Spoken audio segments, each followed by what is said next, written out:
SBI लगभग 10,86,000 करोड़ रुपए के म्यूचुअल फंड्स को मैनेज करती है और आज हम एसबीआई के बेस्ट म्यूचुअल फंड्स में से जिस फंड की बात कर रहे हैं उसका नाम है SBI technology opportunities fund direct growth.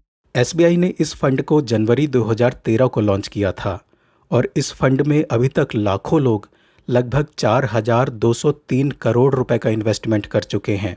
इस समय इस फंड का एनएवी प्राइस 212 रुपए 6 पैसे चल रहा है। एनएवी प्राइस किसी भी फंड का यूनिट प्राइस होता है जिस पर आपको यूनिट अलॉट होते हैं। अगर इस फंड के पिछले 5 साल के परफॉर्मेंस को देखा जाए तो इसने अपने इन्वेस्टर्स को 28% का रिटर्न दिया है और इसका ऑल टाइम रिटर्न लगभग 19.9% है। इसका एक्सपेंस रेशियो 0.90% है। चलिए जानते हैं इस फंड में किस तरह इन्वेस्टमेंट की जा सकती है।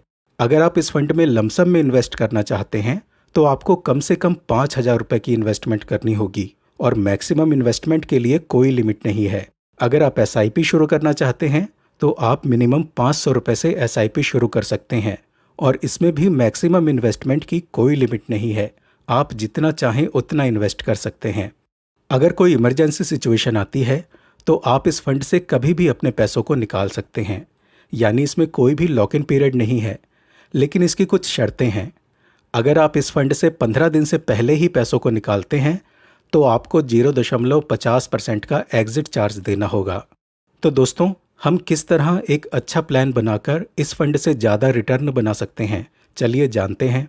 हमारे इंडिया का इन्फ्लेशन रेट लगभग 6 से 7% है, जिसकी वजह से पैसों की वैल्यू गिर रही है और सभी सामान महंगा होता जा रहा है। तो ऐसे में हम क्या करें जिससे ज़्यादा पैसा बचाया जा सके? तो अगर आप अपनी रेगुलर एसआईपी में 10% की एडिशनल इन्वेस्टमेंट करते हैं तो आप इन्फ्लेशन से बच सकते हैं, मतलब स्टेप अप एसआईपी। यानी अगर आप 1,000 रुपये की एसआईपी कर रहे हैं तो आपको इसे हर साल 10% बढ़ाना होगा। जैसे पहले साल आप 1,000 रुपये हर महीने इन्वेस्ट करोगे और दूसरे साल इसको 10% बढ़ाकर 1,100 रुपये हर महीने इन्वेस्ट करोगे और तीसरे साल इसमें 10% और ऐड करके 1,210 रुपये की एसआईपी करोगे तो आप इन्फ्लेशन से बच सकते हैं। तो आप कितने समय तक इन्वेस्ट करके कितना रिटर्न ले सकते हैं, चलिए जानते हैं। तो अगर हम इस फंड के पास्ट परफॉर्मेंस को देखें तो इस फंड ने 19% से 28% का रिटर्न दिया है। उसके हिसाब से हम आने वाले समय में इसका रिटर्न 19% सालाना मानते हैं।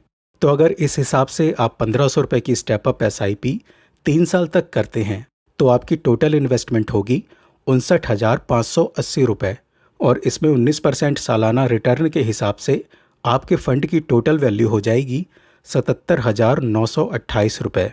तो इस तरह आपने 3 साल तक 1,500 रुपये की स्टेप अप एसआईपी करके 77,928 रुपये का फंड बना लिया। अगर आप चाहें तो इन पैसों को निकाल कर इसे कहीं भी खर्च कर सकते हैं, लेकिन अगर आप इस स्टेज पर इन्हीं पैसों को लाखों में बदलना चाहते हैं तो आपको इस इन्वेस्टमेंट को कुछ समय देना पड़ेगा, जिसमें आपको और पैसे इन्वेस्ट करने की कोई ज़रूरत नहीं है, बल्कि आपके यही 77,000 रुपये म्यूचुअल फंड की कंपाउंडिंग पावर से लाखों में बदल जाएंगे। तो आपको करना क्या होगा? तो अगर आप इन 77,928 रुपयों को, जो आपकी 3 साल की टोटल वैल्यू थी, अगर इसको इसी फंड में 25 साल के लिए लमसम में होल्ड करके छोड़ देते हैं तो 25 साल बाद 19% के हिसाब से आपको जो रिटर्न मिलेगा वो होगा 59,52,770 रुपये और आपके फंड की टोटल वैल्यू हो जाएगी 60,30,000